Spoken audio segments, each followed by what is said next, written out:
الحمد لله نحمده ونستعينه ونستغفره ونؤمن به ونتوكل عليه ونعوذ بالله من شرور أنفسنا ومن سيئات أعمالنا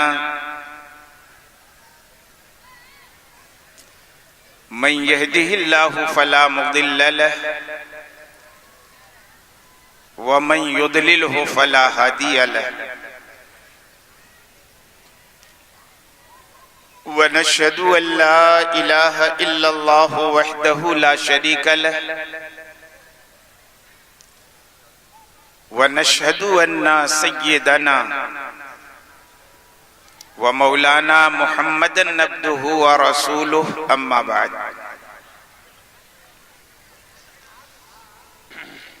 فأعوذ بالله من الشيطان الرجيم بسم الله الرحمن الرحيم إياك نعبد وإياك نستعين سبحان اللہ ماشاء اللہ صدق الله العظيم وبلغ رسوله النبي الأمين الكريم ونحن على ذلك لمن الشاهدين والشاكرين والحمد لله رب العالمين سبحان اللہ آئیے سب سے پہلے ہم اور آپ دونوں مل کر احترام و عقیدت کے بھرپور جذبات کے ساتھ آقائے نامدار کونین کے مالک و مختار جناب محمد الرسول اللہ صلی اللہ علیہ وسلم کی بارگاہ میں درود پاک کا نذرانہ پیش کریں۔ آپ سن رہے اللہم صلی وسلم اسلامک آواز وبارک علی سیدنا و مولانا محمد معدن الجود والکرم وعلى آلہ وصحبہ وبارک وسلم صلاة و سلاما علیکہ یا رسول اللہ صلاة و سلاما علیکہ یا حبیب اللہ۔ جو نعت پاک میں شیریں زبان لگتی ہے، جو نعت پاک میں شیریں زبان لگتی ہے، حدیث پاک کی وہ ترجمان لگتی ہے۔ سبحان اللہ سبحان اللہ حدیث پاک کی وہ ترجمان لگتی ہے، اور ہوا ہے فخر دو عالم کا اس زمین پہ ظہور، ہوا ہے فخر دو عالم کا اس زمین پہ ظہور، زمین میری مجھے آسمان لگتی ہے۔ سبحان اللہ ماشاء اللہ زمین میری مجھے آسمان لگتی ہے، اور او جس میں سید کون و مکان کا عشق نہ ہو، او جس میں سید کون و مکان کا عشق نہ ہو، او زندگی کوئی ویراں مکان لگتی ہے۔ بے شک وہ زندگی کوئی ویراں مکان لگتی ہے، اور حضور آپ کی تعریف کس زبان سے کروں، حضور آپ کی تعریف کس زبان سے کروں، زبان میری مجھے بے زبان لگتی ہے، زبان میری مجھے بے زبان لگتی ہے، اور علماء کرام کا متفقہ فیصلہ ہے کہ زمین کا وہ حصہ جو ہمارے اور آپ کے آقا و مولا جناب محمد الرسول اللہ صلی اللہ علیہ وسلم کے تن مبارک سے ملا ہوا ہے، ان کے بابرکت بدن سے ملا ہوا ہے، زمین کا وہ حصہ عرش اعظم سے بھی افضل ہے۔ علماء کے اسی فیصلے کی روشنی میں اس ناچیز نے ایک شعر کہا ہے کہ مزار مالک جنت ہے جلوہ بار یہاں، جو متصل ہے تن سرور دو عالم سے، جو متصل ہے تن سرور دو عالم سے، او خاک عرش معلا کی جان لگتی ہے، او خاک عرش معلا کی جان لگتی ہے۔ اور امام اہل سنت مجدد دین و ملت دریائے عشق و محبت اعلی حضرت محدث بریلوی علیہ الرحمت والرضوان نے سرکار کی بارگاہ میں عرض کیا، یا رسول اللہ میں تو مالک ہی کہوں گا، میں تو مالک ہی کہوں گا کہ ہو مالک کے حبیب، یعنی محبوب و محب میں نہیں میرا تیرا۔ اسی شعر کو سامنے رکھ کے اس ناچیز نے بھی ایک شعر کہا ہے، لیکن شعر سننے سے پہلے عالم تصور میں آپ سب لوگ اپنے آپ کو گنبد خضرا کے سامنے کھڑا کر لیں، پھر شعر سماعت فرمائیں کہ مزار مالک جنت ہے جلوہ بار یہاں، مزار مالک جنت ہے جلوہ بار یہاں، زمین مدینے کی جنت نشان لگتی ہے، زمین مدینے کی جنت نشان لگتی ہے۔ اور اس ناچیز کو دنیائے سنیت کی اس عظیم الشان شخصیت کی غلامی کا شرف حاصل ہے جن کی طرف آپ کا یہ 4 روزہ اجلاس منسوب ہے۔ مقطع کے شعر میں نے سرکار مفتی اعظم ہند رضی اللہ تعالی عنہ کی زندگی کی تصویر کھینچی ہے۔ جن لوگوں نے آپ کی پاکیزہ زندگی کو دیکھا ہے، ان کا تقوی دیکھا ہے، ان کی پرہیزگاری دیکھی ہے، مقطع کا شعر سن کے ضرور محظوظ ہوں گے۔ عرض کیا ہے کہ حضور مفتی اعظم کی زندگی تو حسن، حضور مفتی اعظم کی زندگی تو حسن، حیات مصطفی کا بیان لگتی ہے، حیات مصطفی کا بیان لگتی ہے۔ اور تھوڑی سی تبدیلی کے ساتھ منقبت کے اس مقطع کو نعت کے مقطع میں سماعت فرمائیں کہ حیات مصطفی کی حسن ہر ایک ساتھ کلام پاک کا روشن بیان لگتی ہے، اور جو نعت پاک میں شیریں زبان لگتی ہے، حدیث پاک کی وہ ترجمان لگتی ہے۔ ایک بار اور جھوم کے اپنے آقا و مولا جناب محمد الرسول اللہ صلی اللہ علیہ وسلم کی بارگاہ میں درود پاک کا نذرانہ پیش کریں۔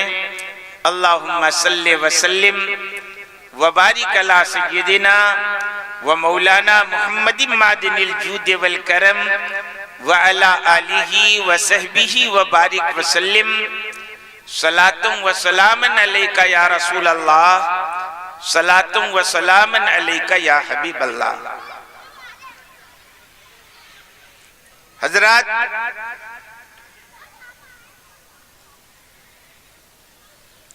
یہ دور فتنوں کا دور ہے. فتنوں کے اس دور میں ہماری جماعت کے خلاف، اہل سنت کے خلاف، مسلک اعلی حضرت کے خلاف ہر طرف ورغلانے والوں کی منظم جماعت موجود ہے. اس لیے اس دور میں ضرورت ہے اس بات کی کہ ہم جس مسلک اعلی حضرت کا نعرہ لگاتے ہیں، اس مسلک کو قرآن کی روشنی میں، سنت کی روشنی میں، شریعت کے اصولوں کی روشنی میں عوام کے سامنے ایسا مدلل کر دیا جائے کہ کوئی بھی فریبی ہماری جماعت کے کسی فرد کو کسی چوراہے پہ بہکا نہ سکے. آج بہت زیادہ ضرورت ہے انہی چیزوں کی.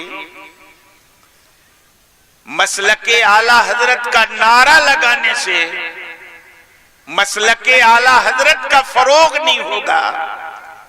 مسلک اعلی حضرت کے خلاف جو غلط فہمیاں پیدا کی جا رہی ہیں، ان غلط فہمیوں کو دور کرنے سے مسلک کا فروغ. میں نے آپ کے سامنے قرآن کی ایک آیت پڑھی، ایاک نعبد و ایاک نستعین. سب لوگ جانتے ہیں کہ یہ آیت ہے سورہ فاتحہ کی، اور سورہ فاتحہ 114 سورتوں میں پہلی سورت ہے قرآن کی، اور قرآن کلام ہے خدا کا، بولی ہے خدا کی. اور اللہ فرماتا ہے ایاک نعبد و ایاک نستعین، ہم تجھی کو پوجیں، تیرے سوا کسی کو نہ پوجیں. ہم تیری ہی عبادت کریں، تیرے سوا کسی کی عبادت نہ کریں. ہم تیری ہی پرستش کریں، تیرے سوا کسی کی پرستش نہ کریں. تو جب قرآن اللہ کا کلام ہے، قرآن اللہ کی بولی ہے، تو کیا معاذ اللہ اللہ اپنے آپ کو مخاطب کر کے کہہ رہا ہے کہ ہم تجھی کو پوجیں، تیرے سوا کسی کو نہ پوجیں؟ اپنے آپ کو مخاطب کر کے کہہ رہا ہے کہ ہم تیری ہی پرستش کریں، تیرے سوا کسی کی پرستش کریں؟ نہیں، اور ہرگز نہیں. وہ عابد نہیں، معبود ہے. دنیا جہان اس کی پوجا کرتی ہے، وہ کسی کی پوجا کرنے سے بے نیاز ہے. وہ اپنے آپ کو مخاطب کر کے نہیں کہتا کہ ہم تجھی کو پوجیں، وہ تو ہم بندوں کو تعلیم دیتا ہے، ہم بندوں کو سکھاتا ہے.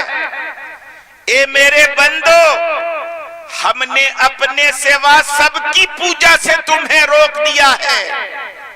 عبادت کرنا تو سب کی مت کرنا، کرنا تو فقط اپنے رب کی کرنا. وَقَضَىٰ رَبُّكَ أَلَّا تَعْبُدُوا إِلَّا إِيَّاهُ، فیصلہ ہے تمہارے رب کا کہ تم عبادت کرو گے تو سب کی نہیں کرو گے، فقط اپنے رب کی کرو گے. اگر تم مسلمان ہو تو ایسا کرتے بھی ہو کہ پوجا کرتے ہو تو فقط اپنے رب کی، سب کی نہیں کرتے ہو. لیکن اپنی زبان سے اقرار بھی تو کر لو، اعتراف بھی تو کر لو۔ اقرار کا ڈھنگ تمہیں نہیں معلوم، میں تمہیں سکھاتا ہوں، بولو ایاک نعبد، اے خدا ہم تجھی کو پوجیں، تیرے سوا کسی کو نہ پوجیں۔ تو ایاک نعبد ایک اقرار ہے جو دنیا جہان کا ہر بندے مسلمان اپنے رب سے کرتا ہے اور بار بار کرتا ہے۔ سورہ فاتحہ جب نماز کے باہر پڑھتا ہے تب بھی کہتا ہے ایاک نعبد، ہم تجھی کو پوجیں، تیرے سوا کسی کو نہ پوجیں۔ سورہ فاتحہ جب نماز کے اندر پڑھتا ہے تب بھی کہتا ہے ایاک نعبد، ہم تجھی کو پوجیں، تیرے سوا کسی کو نہ پوجیں۔ اور یہی سورہ فاتحہ جب اعلیٰ حضرت کے مدار پہ پڑھتا ہے تب بھی کہتا ہے ایاک نعبد، دیکھنے والوں دھوکہ مت کھانا، ہم مزار پہ کھڑے ہو کے قبر کی پوجا نہیں کر رہے ہیں، یہاں بھی ہمارا اعلان ہے ایاک نعبد، اے خدا ہم تجھی کو پوجے، تیرے سوا کسی کو نہ پوجے۔ لیکن بہت سارے لوگوں کو ہم سنیوں بریلویوں کے اس اقرار میں شبہ ہوتا کہ یہ سنی مسلمان یہ کہتے ہوئے کبھی نہیں تھکتا کہ ایاک نعبد، ہم تجھی کو پوجیں، تیرے سوا کسی کو نہ پوجیں۔ لیکن یہ تو بریلوی مسلمان قدم قدم پر غیر اللہ کی پوجا کرتا ہے، اسلامک کبھی قبروں پہ پھول ڈال کے قبروں کی پوجا کرتا ہے، انٹرنیشنل اسلامک، کبھی قبروں پہ چادر ڈال کے قبروں کی پوجا کرتا ہے، کبھی مصائب و مشکلات کی گھڑیوں میں یا رسول اللہ کا نعرہ لگا کے یا غوث المدد کا نعرہ لگا کے یا غریب نواز المدد کا نعرہ لگا کے غیر اللہ کو پکار کے شرک کرتا ہے اور کہتا ہے ایاک نعبد، ہم تجھی کو پوجے، تیرے سوا کسی کو نہ پوجے۔ یہ تو قبر پجوا ہے، ان کے اعلیٰ حضرت قبر پجووں کے امام ہیں، زبردستی انہوں نے مجدد مشہور کر رکھا ہے، معاذ اللہ رب العالمین۔ دنیا جہان کو آج گمراہ کیا جا رہا ہے، مگر ان نادانوں سے کہنا آج تک تمہاری پوری برادری نے عبادت کو سمجھا ہی نہیں ہے۔ عبادت کہتے کسے ہیں؟ عبادت کی ڈیفینیشن کیا ہے؟ عبادت کی پریبھاشا کیا ہے؟ یاد رکھنا، عبادت ایک ٹیکنیکل ورڈ ہے شریعت کا، عبادت ہے ایک اصطلاح ہے شریعت کی۔ کسی نتھو بدھو کے کہنے سے کوئی کام عبادت نہیں ہوتا۔ عبادت کی تعریف، عبادت کی پریبھاشا جس کام پہ فٹ بیٹھے گی اسی کو عبادت کہا جائے گا۔ سنی مسلمانوں نے قبروں پہ پھول ڈال دیا، ترنت فتویٰ قبر پجوا ہے۔ کیا قبروں پہ پھول ڈالنے کا نام عبادت ہے؟ کہ قبر پہ پھول ڈالا نہیں اور تم نے کہہ دیا قبر پجوا ہے؟ یاد رکھنا، قبروں پہ پھول ڈالنا یہ قبروں کی عبادت نہیں ہے، یہ تو اپنی اصل کے اعتبار سے میرے نبی کی سنت ہے۔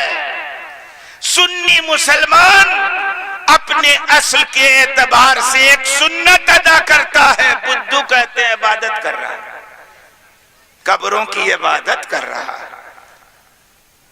بخاری شریف میں بھی یہ حدیث ہے، مسلم شریف میں بھی یہ حدیث ہے، دونوں روایتوں کو اکٹھا کیا ہے صاحب مشکات نے۔ فرماتے ہیں حدیث کے راوی کہ مر النبی صلی اللہ علیہ وسلم بقبرین فقال انہما لیعذبان ہمارے پیغمبر کا گزر 2 قبروں سے ہوا، تو پیغمبر نے فرمایا کہ ان قبر والوں پہ عذاب ہو رہا ہے۔ اندازہ کرو نبی کی نظر کا، کھڑے ہیں اس دنیا میں اور اس دنیا میں جھانک کے دیکھ رہے ہیں، اور اس دنیا کی خبر غلاموں کو بتا رہے ہیں۔ کیا مطلب میرے کہنے کا؟ یہ دنیا ایک طرح کی نہیں ہے، یہ دنیا کئی طرح کی ہے۔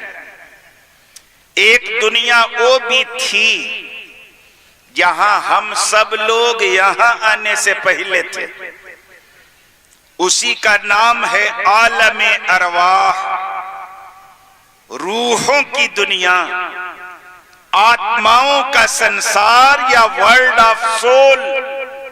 پیدائش سے پہلے ہم سب لوگ وہیں تھے، عالم ارواح میں ہم سب کی پیدائش ہوئی، ایک دوسری دنیا میں ہمارا ٹرانسفر ہو گیا۔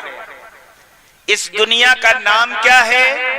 عالم اجسام، شریرک سنسار یا جسمانی دنیا۔ سب لوگوں کا وقت مقرر ہے یہاں سے جانے کا۔ فَإِذَا جَاءَ أَجَلُهُمْ لَا يَسْتَأْخِرُونَ سَاعَةً وَلَا يَسْتَقْدِمُونَ۔ ایسا ٹائم فکس ہے سب کا کہ جب موت کا وہ وقت مقرر آ جائے گا تو نہ ایک لمحہ ادھر ہوگا نہ ادھر ہوگا، سب کا ٹائم مقرر ہے۔ وہ ٹائم آ جائے گا، ہم لوگوں کی موت ہوگی تو ایک تیسری دنیا میں ہمارا ٹرانسفر ہو جائے گا۔ اس دنیا کا نام کیا ہے؟ عالم برزخ، قبروں کی دنیا۔ وہاں ہم چلے جائیں گے اور اللہ رب العزت نے اس دنیا کے بیچ اور قبروں کی دنیا کے بیچ ایک پردہ ڈال رکھا ہے۔ ایسا پردہ ڈال رکھا ہے کہ ادھر والا ادھر والے کو ایک دم دیکھتا ہے، برابر دیکھتا ہے، لیکن ادھر والا ادھر والے کو نہیں دیکھ پاتا۔ ایسا پردہ ڈالا ہے۔ آپ جانتے ہیں کہ اس دنیا میں بھی 2 طرح کا شیشہ ملتا ہے۔ بازار میں آپ جائیے تو ایک شیشہ کہلاتا ہے ٹرانسپیرنٹ گلاس، کہ بیچ میں اسے رکھ دو تو ادھر والا ادھر والے کو دیکھے گا اور ادھر والا ادھر والے کو دیکھے گا۔ پاردرشی شیشہ ہوتا ہے۔ اور ایک دوسرا شیشہ ہوتا ہے ریفلیکٹیو گلاس، جو بہت ساری گاڑیوں میں بھی لگا ہوتا ہے، گھروں میں بھی لگا ہوتا ہے۔ اس شیشے کی خصوصیت یہ ہوتی ہے کہ اس میں اندر والا باہر والے کو دیکھتا ہے، مگر باہر والا اندر والے کو نہیں دیکھ سکتا۔ یہ ریفلیکٹیو گلاس کی خصوصیت ہے۔ اللہ نے اس دنیا کے بیچ اور قبروں کی دنیا کے بیچ جو پردہ ڈالا ہے وہ پاردرشی اور ٹرانسپیرنٹ گلاس جیسا نہیں، ریفلیکٹیو گلاس جیسا، کہ ادھر والا ادھر والے کو دیکھتا ہے مگر ادھر والا ادھر والے کو نہیں دیکھتا۔ بے شک، سبحان اللہ۔ باپ کی قبر پہ بیٹا چلا جائے، باپ کو سکون ملتا ہے کیونکہ اندر سے دیکھتا ہے میرا بیٹا میری قبر پہ آیا ہے، لیکن اندر کیا ہو رہا ہے بیٹا نہیں دیکھ پاتا۔ بے شک، سبحان اللہ۔ مگر یہ عام لوگوں کی نظر ہے، اور وہ میرے نبی کی نظر تھی۔ آج جب وہ اپنی قبر انور پہ موجود ہیں تو ہمارا عقیدہ وہی ہے جو ہمارے اعلیٰ حضرت نے دیا، تو زندہ ہے واللہ، تو زندہ ہے واللہ، میری چشم عالم سے چھپ جانے والے۔ آج بھی میرے پیغمبر جب سب دیکھتے ہیں اندر سے باہر، تو ہمارے نبی کاہے نہیں دیکھ رہے ہیں ہمارے اعمال کو، ہمارے اعمال کو؟ نعرہ تکبیر، نعرہ رسالت، مسلک اعلیٰ حضرت، جلسہ نوری، نعرہ تکبیر، نعرہ رسالت۔ کمال تو یہ ہے کہ اس اس دنیا اور برزخ کی دنیا کے بیچ کے پردہ ہونے کے باوجود پیغمبر ادھر سے ادھر دیکھتے تھے. جو ادھر سے ادھر دیکھ سکتا ہے وہ ادھر سے ادھر کیوں نہیں دیکھ سکتا؟ بے شک سبحان اللہ. میں عرض کرنا چاہتا ہوں ادھر سے ادھر دیکھ رہے، پردہ ڈال رکھا ہے، نئی نظر جاتی ہے عام لوگوں کی، نبی کی نظر جا رہی ہے. فرماتے انہما لیعذبان، ان دونوں کو عذاب دیا جا رہا ہے، عذاب دیا جا رہا ہے. اور خالی یہی نہیں بتایا کہ عذاب دیا جا رہا ہے، یہ بھی بتایا کہ عذاب کیوں دیا جا رہا ہے.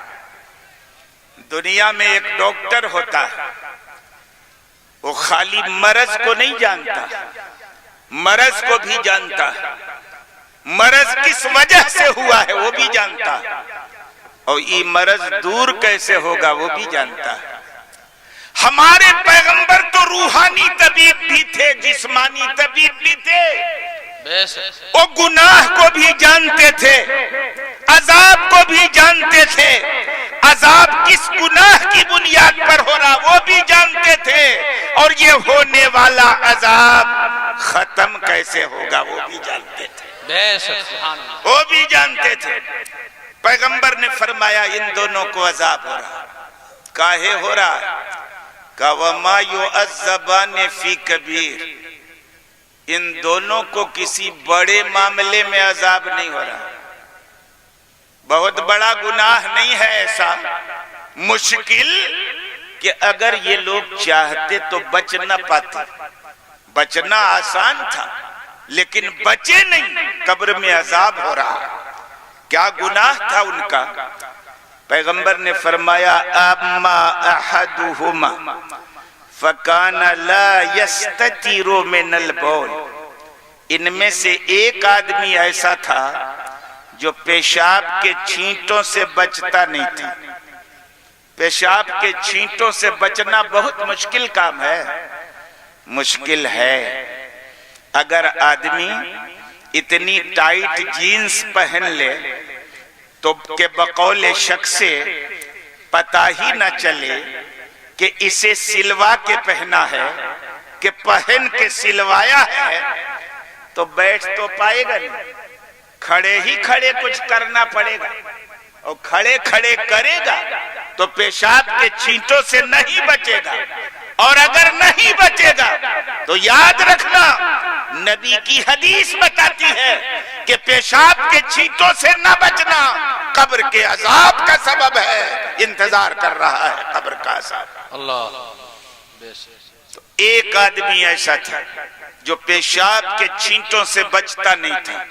وَأَمَّا الْآخَرُ فَكَانَ يَمْشِي بِالنَّمِيمَةِ، دوسرا آدمی ایسا تھا جو لگائی بجھائی کا کام کرتا تھا، غیبت کرتا تھا، چغل خوری کرتا تھا، لڑانے کا کام کرتا تھا. اس وجہ سے یہ عذاب ہو رہا ہے. بتا دیا لگائی بجھائی کرنے سے بچنا مشکل کام ہے، تھوڑا لت چھوڑنا پڑے گا، برداشت کرنا پڑے گا، مشکل کام نہیں ہے. تو پیغمبر نے فرمایا بڑے معاملے میں عذاب نہیں ہو رہا ہے، ایسے معاملے میں عذاب ہو رہا ہے کہ اگر یہ چاہتے تو بچ جاتے، مگر بچے نہیں، عذاب ہو رہا. اب پیغمبر نے ایک ترکیب بتائی، فَأَخَذَ جَرِيدَةَ الرَّقَبَةِ فَشَقَّهَا بِنِصْفَيْنِ ثُمَّ غَرَزَ فِي كُلِّ قَبْرٍ وَاحِدَةٍ. اللہ کے رسول نے کھجور کی ایک تر شاخ لی، اس تر شاخ کو دو حصوں میں پھاڑ دیا اور ایک ایک حصے کو دونوں قبروں پہ گاڑ دیا. سبحان اللہ. ڈالا نہیں، گاڑ دیا. بریلوی مسلمان اگر کسی اللہ والے کی قبر پہ پھول خالی ڈال دے تو بے ایمان کہتے ہیں، قبر پجوا ہے. اللہ کے رسول نے کھجور کی شاخوں کو خالی ڈالا نہیں، ایک دم پرماننٹ گاڑ دیا. سبحان اللہ. گاڑ دیا. اور جب گاڑا تو تو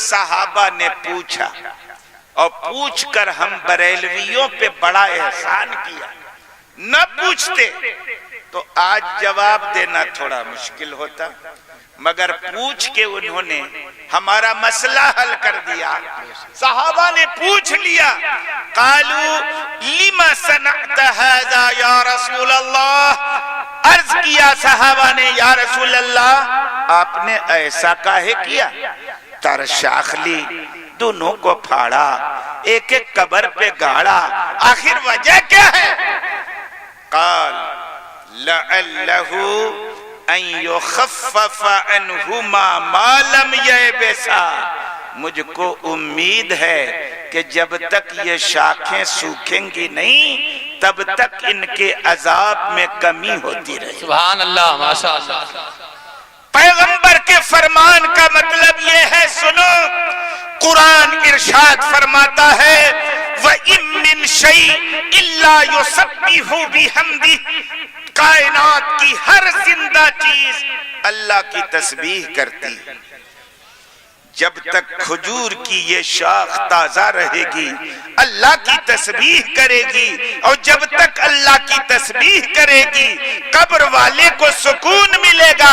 اگر قبر والا گنہگار ہے تو ایسے کہ اس کے عذاب میں کمی ہو جائے گی، اور اگر قبر والا اللہ والا ہے تو ایسے کہ اس کے درجے میں بڑھوتری ہو جائے. بے شک، سبحان اللہ، سبحان اللہ، ماشاء اللہ. سنی مسلمان بھی قبروں پہ پھول قبروں کی پوجا کے لیے نہیں ڈالتا، اسی لیے ڈالتا ہے کہ جب تک تازہ رہے گا اللہ کی تسبیح کرے گا، اور جب تک تسبیح کرے گا قبر والے کو سکون ملے گا. بے شک، سبحان اللہ. گنہگار ہو تو عذاب میں کمی ہوگی، متقی پرہیزگار ہو تو درجے میں اضافہ ہوگا. درود شریف پڑھیے. صلی اللہ سیدنا مولانا محمد بارک وسلم محمد مادن الجود والکرم وعلی آلہ وصحبہ وبارک وسلم. صلاۃ و سلام علیکہ یا رسول اللہ، صلاۃ و سلام علیکہ یا حبیب اللہ. میں عرض کرنا چاہتا ہوں، تو اگر فتاوی رضویہ کی چوتھی جلد میں اعلیٰ حضرت نے لکھ دیا کہ مسلمانوں کی قبروں پہ پھول ڈالنا جائز ہے، کار ثواب ہے، تو یہ پوجا کرنے کا قبروں کا حکم دیا کہ وہی بات کہی نبی کے فرمان میں جس کی اصل موجود ہے. بے شک، سبحان اللہ. وہی بات کہی ہے نا. ہم نے قبروں پہ چادر ڈال دی، ترنت فتویٰ ہے قبر پجوا ہے، قبر پہ چادر ڈالتا ہے. اللہ والوں کو ٹھنڈک لگتی ہے کیا جو قبر پہ چادر ڈالتے ہیں یہ بریلوی؟ تو ایک عام جواب بھی دیا تھا ہماری جماعت کے کسی مناظر نے، ہاں جی ٹھنڈک لگتی ہے نا. ہمارے اللہ والے جب قبروں میں جاتے ہیں تو جنت کی نہ جانے کتنی کھڑکیاں کھول دی جاتی ہیں، جنت کی ٹھنڈی ٹھنڈی ہوائیں آتی ہیں تو ٹھنڈک لگتی ہے، چادر ڈال دیتے ہیں.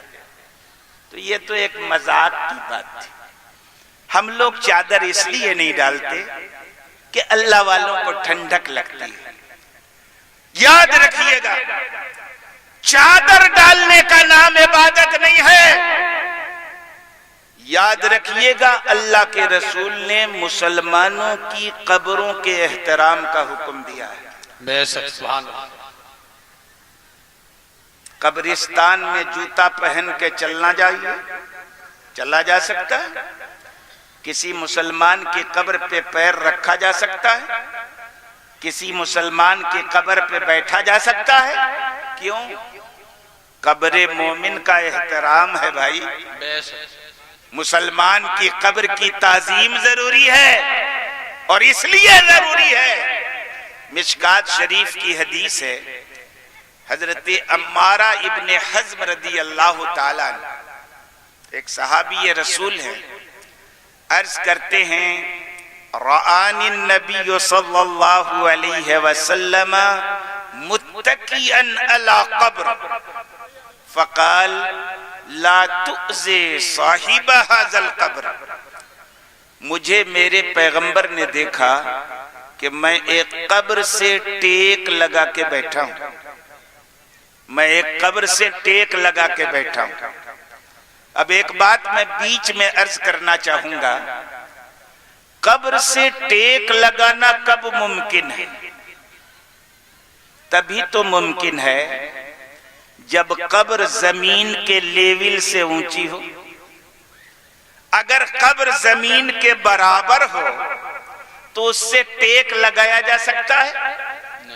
صحابی رسول کہہ رہے ہیں کہ اللہ کے رسول نے مجھ کو دیکھا کہ میں ایک قبر سے ٹیک لگا کے بیٹھا ہوں۔ یہ دلیل اس بات کی نہیں ہے کہ اللہ کے رسول کے زمانے میں مسلمانوں کی قبریں زمین کے لیول سے اونچی ہوتی تھی۔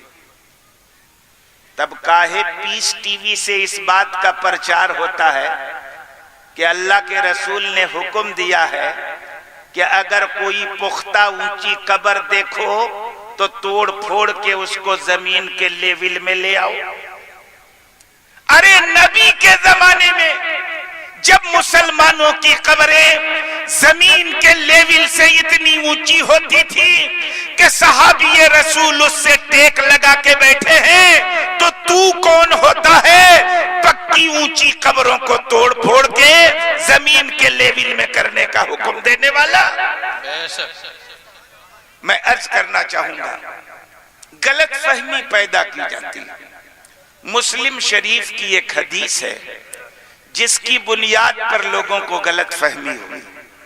کیا ہے وہ حدیث؟ سن لیجئے۔ حضرت ابو حیاج اسدی جو مولائے کائنات حضرت علی ابن ابی طالب رضی اللہ تعالی عنہ کے آزاد کردہ غلام ہیں، ابو حیاج اسدی اس حدیث کے راوی ہیں۔ وہ کہتے ہیں کہ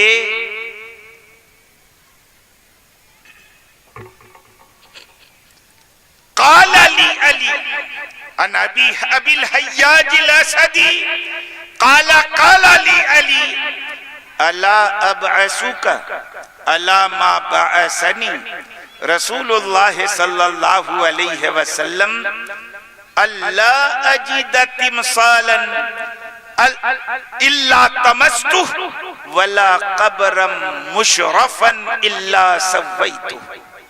مسلم شریف کی حدیث ہے، حضرت ابو حیاج اسدی کہتے ہیں کہ مجھ سے حضرت علی نے ارشاد فرمایا، اے ابو حیاج اسدی، کیا میں تمہیں اس مہم پہ روانہ نہ کر دوں جس مہم پہ اللہ کے رسول نے مجھ کو روانہ کیا تھا؟ اور وہ مہم کیا تھی کہ اگر میں کسی بت کو دیکھوں تو اس کو مٹا ڈالوں، اور اگر کسی اونچی قبر کو دیکھوں تو اس کو برابر کر دوں۔ یہ اللہ کے رسول نے مجھ کو حکم دیا تھا۔ تو جس مہم پہ اللہ کے رسول نے مجھ کو بھیجا تھا، اے ابو حیاج اسدی، کیا میں تمہیں اس مہم پہ روانہ نہ کر دوں؟ میں عرض کرنا چاہوں گا، مسلم کی اس حدیث میں اللہ کے رسول نے حضرت علی کو جن قبروں کو زمین کے لیول میں کرنے کا حکم دیا تھا، دنیا بتائے کہ وہ مسلمانوں کی قبر تھی کہ بے ایمانوں کی قبر تھی؟ مسلمانوں کی قبر تو نہیں ہو سکتی، اور اس لیے نہیں ہو سکتی کہ جہاں قبر کو زمین کے لیول میں کرنے کا حکم ہے وہیں بتوں کو مٹانے کا حکم ہے۔ یہ قرینہ ہے اس بات کا کہ یہ مسلمانوں کی قبر نہیں ہے، یہ تو بے ایمانوں کی قبر ہے۔ بت مسلمانوں کی قبر کے ساتھ نہیں ہوتے، بے ایمانوں کی قبر کے ساتھ ہوتے۔ تمہارے گھٹنا پھوٹے نہ، نبی نے تو حکم دیا تھا بے ایمانوں کی قبروں کو زمین کے لیول میں کرنے کا۔ ان وہابی نجدیوں نے بلڈوزر چلوا کے صحابہ کی قبروں کو زمین کے لیول میں کر دیا۔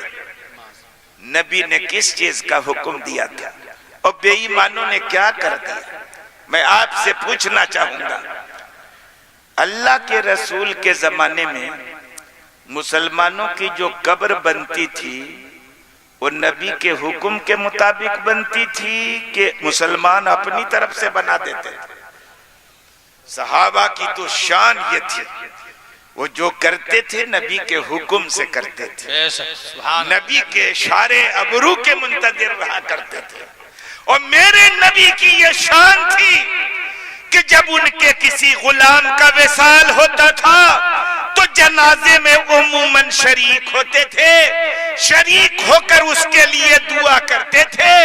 اللہ نے ان کو ہدایت دے رکھی تھی، وَصَلِّ عَلَيْهِمْ إِنَّ صَلَاتَكَ سَكَنٌ لَهُمْ، اے میرے محبوب آپ ان کے لیے دعائے رحمت کیجئے، اگر آپ ان کے لیے دعا کر دیں گے تو ان کو سکون مل جائے گا۔ بے شک، سبحان اللہ سبحان اللہ، ماشاءاللہ۔ نبی جنازے میں شریک ہوتے تھے، اپنے غلام کی نماز جنازہ میں شریک ہوتے تھے، نبی کے حکم کے مطابق صحابہ قبریں بناتے تھے مسلمانوں کی۔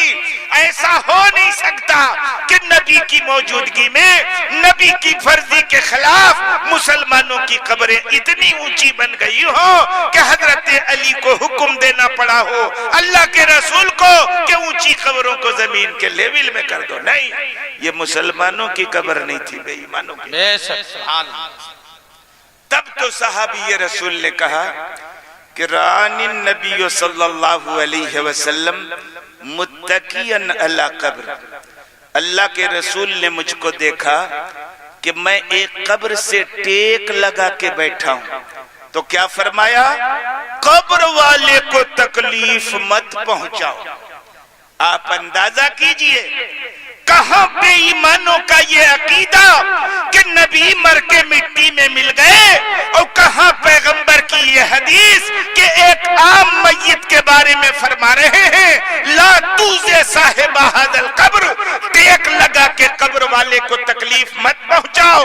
اگر مرنے والا مر کے مٹی میں مل جاتا تو تکلیف پہنچانے کا کیا سوال پیدا ہوتا ہے؟ تکلیف تو اسے پہنچتی ہے جس کا احساس زندہ ہوتا ہے، شعور زندہ ہوتا ہے، جو دیکھ سکتا ہو، جو سن سکتا ہو، جو محسوس کر سکتا ہو۔ تکلیف اسی کو ہو سکتی ہے۔ نبی نے یہ کہہ کے تکلیف مت پہنچاؤ، دنیا کو یہ عقیدہ دیا کہ مرنے والا مر کے مٹی میں نہیں ملتا، موت کے بعد وہ سن بھی سکتا ہے، دیکھ بھی سکتا ہے، محسوس بھی کر سکتا ہے۔ نعرہ تکبیر، نعرہ رسالت، مسلک اعلی حضرت جلسہ نوری علامہ مجاہد حسین صاحب رضوی، نعرہ تکبیر، نعرہ رسالت۔ قبر سے ٹیک لگا کے بیٹھو گے تو قبر والا اندر سے دیکھے گا کہ میرے سر پہ کوئی بیٹھا ہے، اس کو تکلیف ہوگی۔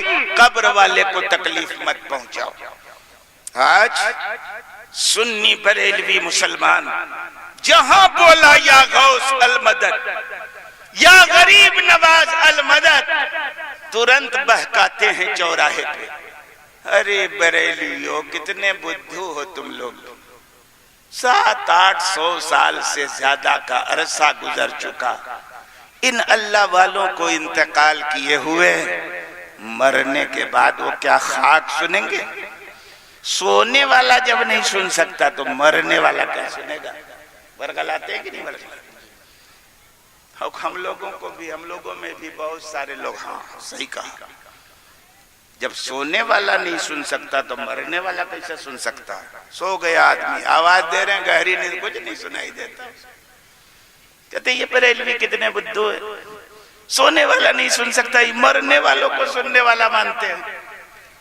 ان نادانوں سے کہنا یہ دنیا الگ دنیا ہے، وہ دنیا الگ دنیا ہے، اس دنیا کی کسی چیز پر اس دنیا کی کسی چیز کا قیاس کرنا انتہائی حماقت ہے۔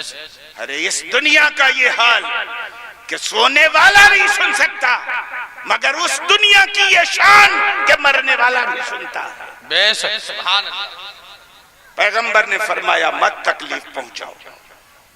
اللہ کے رسول جناب محمد رسول اللہ صلی اللہ علیہ وسلم کی چہیتی بیوی ام المؤمنین عائشہ صدیقہ رضی اللہ تعالی عنہا ارشاد فرماتی ہیں، مسند امام احمد ابن حنبل کی حدیث صحیح ہے، ضعیف نہیں ہے کہ کہہ کے ٹال دو، صحیح حدیث ہے۔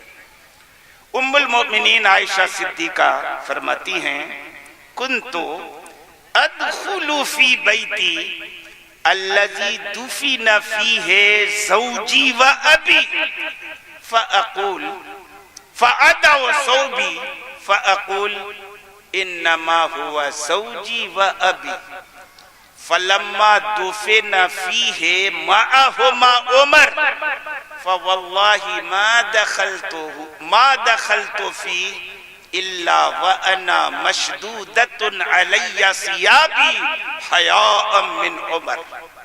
یہ ام المؤمنین عائشہ صدیقہ رضی اللہ تعالی عنہا کی روایت ہے، کہتی ہیں کہ میں اپنے اس کمرے میں، جس کمرے میں میرے سرتاج اور اللہ کے محبوب مدفون ہیں اور میرے والد سیدنا صدیق اکبر مدفون ہیں، اس کمرے میں جاتی تھی اور پردہ نہیں کرتی تھی، کہتی تھی اپنے دل میں کہ اس کمرے میں ہے کون؟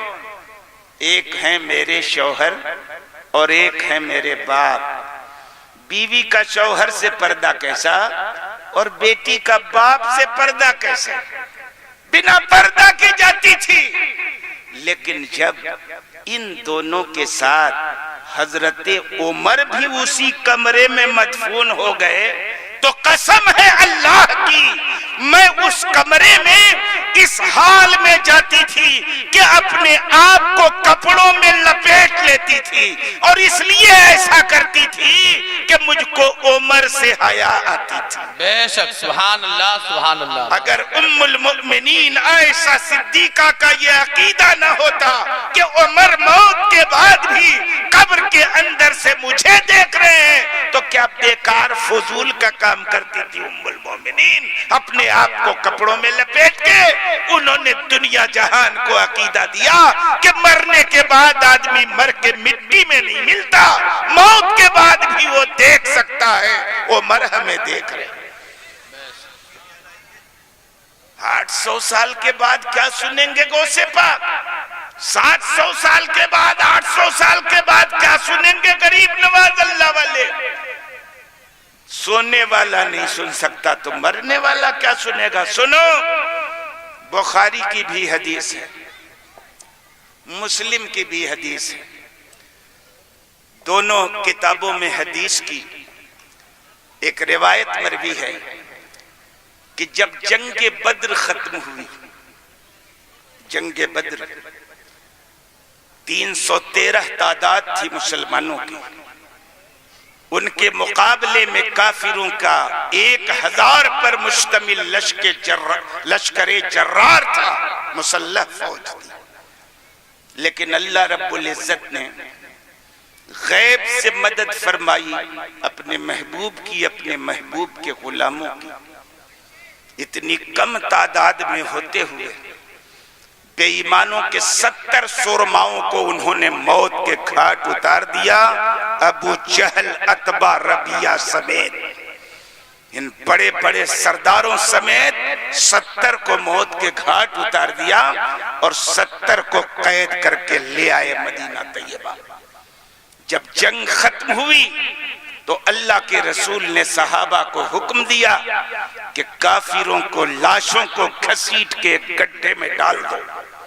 لاشیں گڈھے میں پڑی ہیں، اللہ کے رسول اس گڈھے کے دہانے پہ تشریف لائے، اور مسلم شریف کی حدیث ہے کہ نام لے لے کے ایک ایک کافر کو پکارا، ایسے نہیں، نام لے کے، ابو جہل، عتبہ، ربیعہ، فلاں، ٹھیکا، سب کو پکارا اور پکار کے کہا فَإِنَّا قَدْ وَجَدْنَا مَا وَعَدَ رَبُّنَا حَقًّا فَهَلْ أَنْتُمْ وَجَدْتُمْ مَا وَعَدَ رَبُّكُمْ حَقًّا۔